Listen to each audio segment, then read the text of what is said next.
வணக்கம். குரோதி வருட பலன்கள் 2024 கன்னி.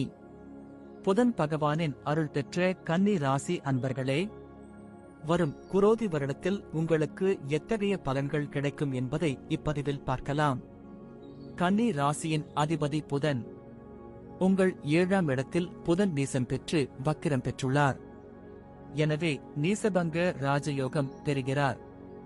இந்த வருடம் பெரிய சந்தேகத்தோடு நல்லவை எல்லாம் நடக்குமா என வருந்தும்போது நல்லன நடக்கும். ராசியில் அமர்ந்துள்ள கேது தொட்டதற்கெல்லாம் சந்தேகம் தருவார்.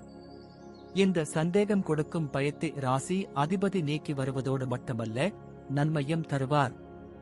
இந்த வருடம் உங்களுக்கு திருமணம் நடந்தால் அதன் மூலம் பெரும் செல்வம் சேரும். வியாபாரத்தில் நல்ல அதிர்ஷ்டம் ஏற்பட்டு வரவு அதிகரிக்கும். வெளிநாட்டு பயணம், வர்த்தகம் இவை யாவும் மிக மேன்மை தரும். உங்களது இளைய சகோதரருக்கு நல்ல வேலை கிடைக்கும். அதிக வேலைப்பளுவால் அவர் அவதிப்படுவார். உங்கள் நிறுவனத்துக்கு நல்ல வேலையாட்கள் கிடைப்பார்கள்.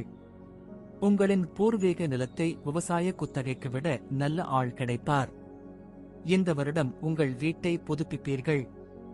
உங்கள் வீடு, மனை, வாகனம் இவைகள் உங்களுக்கு முதலில் ஒரு இரக்கத்தை கொடுத்துவிட்டு பின் ஏற்றத்தை தரும். காதல் விஷயங்கள் உங்களை இரத்த களரியாக்கும். பங்கு வர்த்தகம் மிக நஷ்டம் தரும். கலைஞர்கள் தொழில் மேன்மை பெற்றாலும் மறைமுக எதிரிகளால் இன்னல்கள் அனுபவிப்பர். கன்னி ராசியினர் வாரிசு மற்றும் கலை சம்பந்தமாக காவல்துறையிடம் சந்திப்பு நிகழ்த்த வேண்டியிருக்கும்.